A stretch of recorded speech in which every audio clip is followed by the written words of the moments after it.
Pemirsa, perdagangan saham di Bursa Efek Indonesia baru saja ditutup. Kita akan membahasnya bersama dengan analis BCA Sekuritas. Dan untuk membahas prospek IHSG, kita telah terhubung dengan Ahmad Yaki, analis BCA Sekuritas. Terima kasih Pak Yaki telah bergabung bersama kami. Pak Yaki, kita lihat IHSG tadi ditutup 6.007, tetap melemah dan kita lihat melemahnya 1,01%. Anda melihat pelemahan ini adalah koreksi teknikal atau ada sentimen yang memang menekan IHSG hari ini? Secara teknikal sih sebetulnya nggak juga ya. Memang ada sedikit kekhawatiran dari market terkait kebijakan US sendiri, mulai dari pelonggaran kebijakan sendiri, mereka akan mengurangi pembelian obligasi di pasar USA yang mengakibatkan US Treasury juga kalau kita lihat 2 hari terakhir cenderung koreksi. Dan juga sebenarnya kalau dilihat sebenarnya ini lebih overreaktif sih, karena kan juga di sini kita tahu 2 hari terakhir tingkat COVID juga cukup tinggi, jadi memang kekhawatiran untuk kembali lockdown juga mencuat ya di pelaku pasar. Kalau kita lihat kan ada beberapa hari terakhir ada berita tentang Pak Gubernur mau injak rem darurat lagi untuk DKI Jakarta dan beberapa lockdown wilayah juga akan dilakukan. Jadi ini akan membuat kekhawatiran kalau roda perekonomian akan berjalan lebih lambat lagi. Baik, berarti salah satunya yang mempengaruhi adalah sentimen dari COVID-19 seperti itu ya Pak Ahmad Yaki. Tapi kalau kita lihat untuk prospek dan juga arah IHSG di pekan depan akan seperti apa? Apakah masih akan melanjutkan pelemahan ini atau Anda melihat adanya sentimen yang akan mempengaruhi pergerakan IHSG untuk pekan depan? Kalau lihat dari pekan depan harusnya IHSG masih akan cenderung fluktuatif, cuman memang potensi koreksi untuk menguji supportnya juga masih cukup besar.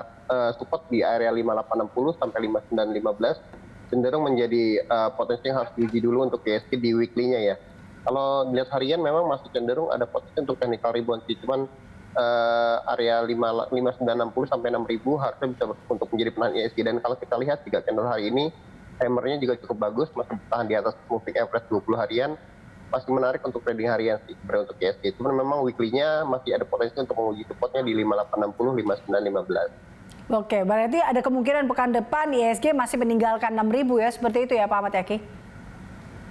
Ya, ada potensi untuk ke situ dulu. Oke, baik. Nah, kita lihat ada beberapa saham ini terkait dengan DCII, EDGE, dan Garuda Indonesia atau GIAA. Ini Anda melihat saham-saham ini seperti apa, Pak Ahmad Yaki? Ini juga tentunya apa saran Anda bagi para investor terkait dengan saham-saham ini? Untuk DCII dan S, kalau teman-teman sendiri investor harusnya melihat valuasinya ini sudah mahal ya.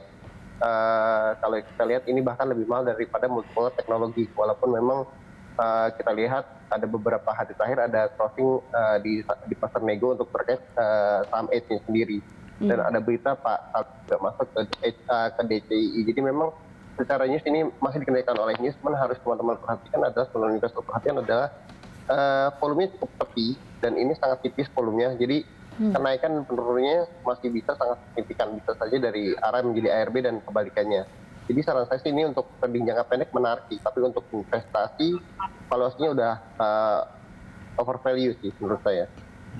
Oke, nah ini kalau tadi Anda katakan salah satu sentimen yang memang masih mempengaruhi adalah terkait dengan COVID-19, Pak Yaki.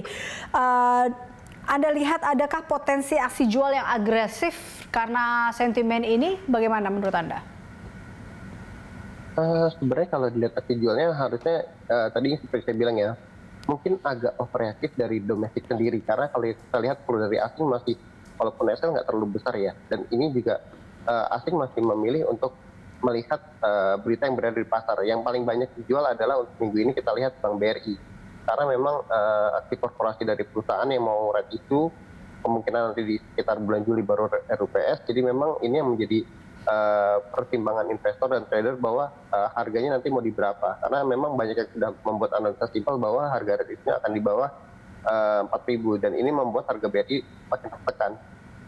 Oke, bagaimana dengan kita lihat untuk analisis saham terkait dengan saham komoditas dan energi dengan sentimen yang ada seperti apa, Pak Yaki?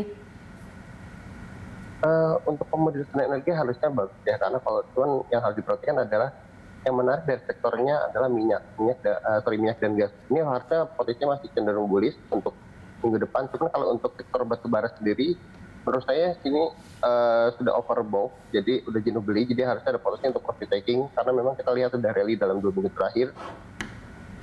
Kalau saya sih cenderung untuk profit taking untuk saham-saham emiten batubara. Cuman untuk LNG gas dan related commodity harusnya masih bisa untuk trading buy ya. Kecuali untuk plantation kita harus hindari karena bukan hindari sih, tapi lebih untuk buy on support karena memang kondisi harga CPO juga di Malaysia masih cenderung koreksi. Oke, kita lihat ini baik Bank Indonesia, kemudian ada The Fed dan sejumlah bank sentral lainnya mempertahankan kebijakan moneternya. Apakah ini memang sudah sesuai ekspektasi dan sudah dinyatakan idealkah menurut Anda? Ideal kita harus melihat dari berbagai pihak, Mbak. Cuman dari berbagai sudut, cuman kalau melihat ini sesuai dengan konsensus, ya sesuai karena memang dari sisi kebijakan The Fed sendiri juga ini masih sesuai ekspektasi karena memang market masih berharap kenaikannya bakal terjadi di tahun depan paling cepat di 2022 akhir atau 2023, dan kita lihat kebijakan BI juga sesuai dengan ekspektasi konsensus dan analis bahwa BI masih akan mempertahankan kebijakan suku bunga di level sekarang. Jadi memang semuanya masih cenderung inline cycle. Memang yang harus diperhatikan adalah kebijakan dari pemerintah US untuk pembelian obligasinya. Kalau memang mereka melakukan itu, kemungkinan ini akan kurang bagus untuk market di US sendiri dan mungkin berimbas dari inflow yang ada di emerging market sendiri. Oke, baik. Sentimen apa sih yang memang harus diperhatikan untuk pekan depan, Pak Yaki? Untuk saat ini yang lebih paling kelihatan dari domestik ini masalah COVID, bagaimana penanganan pemerintah, karena kalau kita lihat dari hari ke hari kenaikannya cukup signifikan. Kalau dari market US, kita lebih melihat sih sebenarnya dari kebijakan dari The Fed sendiri mau kemana, karena memang semalam sih kebijakannya lebih hawkish, cuman agak cenderung bias karena masih belum tahu mau kemana arahnya. Dan harga komoditas juga masih cenderung fluktuatif, semalam juga masih koreksi mulai dari minyak dan batubara, walaupun dari investor sendiri masih cenderung untuk rebound. Belum ada yang signifikan sih, kalau menurut saya sih lebih cenderung kita melihat dalam negeri dulu deh, COVID dulu, karena memang ini cukup signifikan menggerakkan ISG 2 hari terakhir dan aksi korporasi beberapa emiten besar seperti BRI.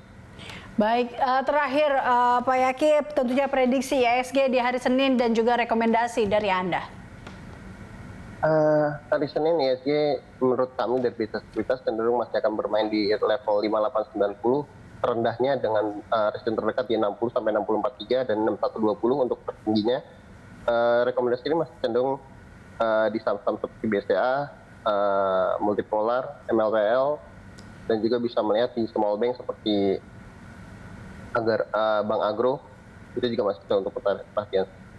Baik, terima kasih Pak Yaki telah bergabung bersama kami dalam Closing Market. Pemirsa, demikian analis BCA Sekuritas Ahmad Yaki.